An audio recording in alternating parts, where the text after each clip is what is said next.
Kita tahu, semua orang di dunia ini pasti pengen jadi sukses dan makmur. Tapi setiap orang pasti punya definisi suksesnya sendiri. Namun tetap aja, kebanyakan orang menganggap kesuksesan selalu kembali lagi pada uang. Selain itu, kita juga tahu bahwa kesuksesan itu nggak bisa kita dapatkan secara cuma-cuma. Kecuali kamu anak orang kaya dan punya privilege yang gede. Kalau mau sukses tanpa mengandalkan privilege, kita butuh banget disiplin, dedikasi, dan kerja keras untuk mencapai kesuksesan yang kamu mau. Nah, pada video kita kali ini, kita akan bahas gimana caranya bisa sukses secara finansial. Tonton ini sampai habis dan pahami dengan baik. Yang pertama, bikin rencana. Untuk sukses secara finansial, kamu harus punya rencana dan tujuan. Sebelum seseorang bisa sukses, pasti nggak lepas dari apa tujuan dia tentang kesuksesan itu dan rencana apa yang akan dilakukan ke depannya. Yang kedua, ikuti rencana. Selain menentukan tujuan dan merancang rencanamu dengan matang, maka selanjutnya ikuti rencana yang kamu buat tadi. Kalau kamu perlu membutuhkan alat untuk menjalankan rencanamu, maka fasilitasilah semampunya. Kalau mau sukses secara finansial, selain membuat rencana, pasti juga harus disertai dengan usaha. Karena kalau kamu punya rencana yang bagus dan matang, itu nggak akan berguna kalau nggak kamu laksanakan.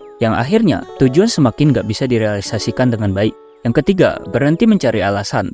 Buanglah semua alasan-alasan yang gak penting. Buang semua alasan-alasan yang bisa menghambatmu dalam mencapai kesuksesan yang kamu mau. Seperti ketakutan, rasa malas, dan alasan yang gak bikin dirimu jadi berkembang. Kontrol pikiranmu biar kamu bisa melawan semua rasa malas itu. Karena mau bagaimanapun, rasa takut itu hanya sekedar pikiran yang belum nyata. Yang keempat, realistis. Berpikir realistis, ini menyelamatkan hidupmu dari fantasi-fantasi tentang kesuksesan yang kamu pikir. Misalnya, nanti ada salah satu rencanamu yang berhasil dan udah mulai dapat untung. Sampai titik ini, kamu harus realistis. Jangan berpikir bahwa untungmu terlalu sedikit atau mikir bahwa dengan untung sedikit itu, kamu langsung rayakan besar-besaran. Berpikirlah secara realistis bahwa ini baru setengah jalan. Jangan pernah berlebihan dan pahami cara kerja dunia dengan pikiran yang baik dan logis. Yang kelima, ubah cara hidup kita. Kalau kamu mau sukses secara finansial, maka ubah cara hidupmu juga. Jika kamu masih malas, paksa dirimu buat jadi rajin. Jika kamu terlalu boros, maka belajarlah untuk hemat. Jika kamu nggak disiplin, maka belajarlah untuk disiplin. Mengubah dirimu dengan kebiasaan hidup yang dilakukan orang sukses bisa membantumu untuk terbiasa. Selain itu, jika kamu udah terbiasa dengan cara hidup yang disiplin dan bikin berkembang, maka secara perlahan-lahan kamu akan mudah menghadapi segala tantangan yang ada dalam hidupmu ketika merintis kesuksesan yang kamu idamkan. Yang keenam, anggap perjalananmu menuju kesuksesan ini sebagai tantangan. Kamu kan mau sukses, pasti itu semua butuh waktu yang gak sedikit. Anggap perjalananmu menuju kesuksesan ini sebagai tantangan. Ada semua rintangan yang kamu temui dalam perjalananmu. Entah itu rasa bosan, malas, capek, dan sedih. Itu semua umum dialami orang-orang yang mau berkembang dan berjuang menuju kesuksesan finansial. Yang ketujuh, beri hadiah ke diri sendiri. Berilah hadiah ke diri sendiri, kasih reward yang baik ke dirimu sendiri. Ketika kamu mendapatkan sebuah kabar baik atau kebaikan, bisa ucapan terima kasih ke dirimu sendiri atau ke Tuhan. Sesederhana itu, bisa beli makanan kesukaanmu, kasih hadiah-hadiah yang sederhana supaya kamu bisa terus semangat. Yang kedelapan, temukan motivasi. Temukan motivasi yang bikin kamu terus semangat saat kamu mau mewujudkan kesuksesan yang kamu mau. Misalnya, motivasimu sukses adalah untuk membuat bangga orang tuamu. Atau motivasi suksesmu adalah supaya anak cucumu bisa hidup sejahtera. Saya sendiri punya tujuan hidup. Tujuan hidup saya adalah mau mendaki semua gunung yang ada di dunia ini, termasuk yang di Indonesia. Nah, sebagaimana yang kita tahu, naik gunung itu kan butuh modal, uang yang gak sedikit. Jadi, secara gak langsung, itu juga lah yang memotivasi saya buat sukses secara finansial. Waktu sekolah, saya pernah jualan nasi uduk buatan ibu saya. Yang awalnya, yang beli itu hanya orang-orang yang di dalam kelas saya aja. Tapi kemudian, malah merembet ke kelas lain, sampai guru saya pun ikutan beli nasi uduk buatan ibu saya tadi. Dan selesai sekolah, saya mutusin buat bangun bisnis, bahkan saya beraniin buat minjem modal dari ibu saya. Berbekal pengalaman dari saya jualan nasi uduk di sekolah, akhirnya bisnis saya tadi yang jatuh bangun, ini bisa mencukupi hidup saya. Dan saya sudah mulai mencapai tujuan saya, yaitu mendaki salah satu gunung di Indonesia, yaitu Gunung Dempo, walaupun cuma satu. Tapi saya berjanji kepada diri saya sendiri, di kemudian hari, saya akan melanjutkan tujuan ini. Yang kesembilan, melek secara finansial.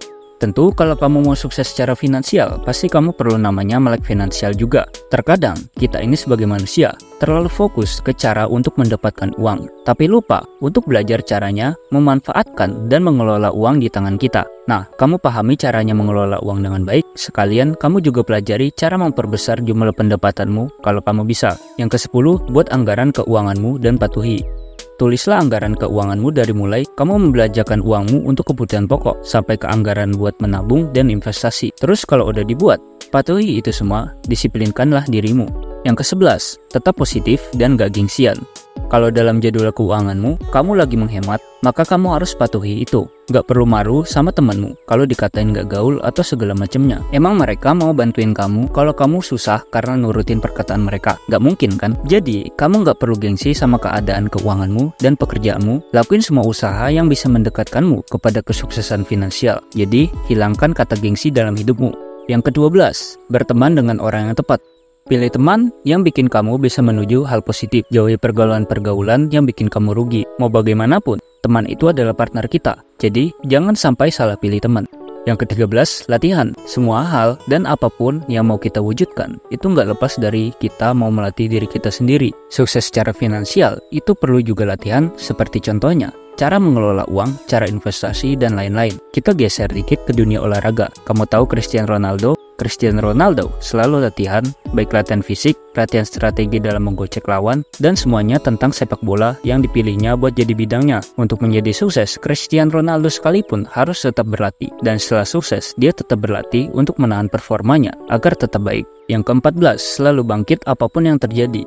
Dalam perjalanan menuju kesuksesan, pasti mengalami sebuah tantangan, rintangan, rasa senang, atau rasa susah, dan sebagainya. Kita ambil contoh lagi ke Cristiano Ronaldo tadi. Dalam sesi latihan, Cristiano Ronaldo juga pastinya pernah gagal dalam mencetak gol ke gawang lawan. Tapi hebatnya, dia selalu bangkit dan coba lagi. Gak cuma itu, Cristiano Ronaldo juga pernah gagal mencetak gol saat tanding di pertandingan yang bergengsi. Dan yang dia rasakan pastinya kesal, marah, dan kecewa. Tapi dibalik kegagalan itu semua, besoknya Cristiano Ronaldo akan tetap kembali lagi ke lapangan buat tanding lagi. Ini menandakan suatu dedikasi yang kuat dan luar biasa. Dan mental inilah yang harus kamu miliki buat jadi sukses. Oke, itu dia 13 cara untuk mencapai kesuksesan finansial. Sebelum video ini berakhir, kesuksesan apa yang pernah kamu alami dalam hidupmu? Apakah ke-13 cara yang saya sebutkan tadi akan relevan jika kamu lakukan saat itu? Atau adakah kesamaan dengan ke-13 cara yang saya sebutkan tadi saat kamu menggapai kesuksesan selain kesuksesan finansial? Ceritakan aja di kolom komentar.